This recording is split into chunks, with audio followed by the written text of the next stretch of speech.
एगो गांव हलक, तो वो गांव हले ना, तो गांव में एगो औरत रहलथिन। उ इतना राजा हलथिन ना कि मत कहा, बहुत राजा हलथिन।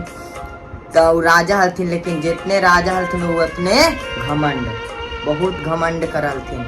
तो घमंड करहलन बहुत, ता उनका भी सारा धन दौलत हलक, पूरा गाड़ी हलक, बंगला हलक, घर द्वार। वो गांव से सबसे ज्यादा राजा वही हलन।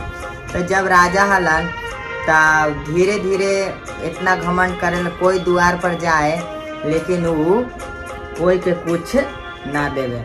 जब ना देवे ता लक्ष्मी माता सोचलन कि इतना हम एकरा धन देली है, लेकिन ये बहुत घमंड कर रहा है।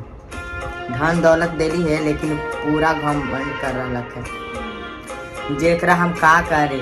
तो लक्ष्मी माता का कलन ना कि कैसे दीपावली आवे थे।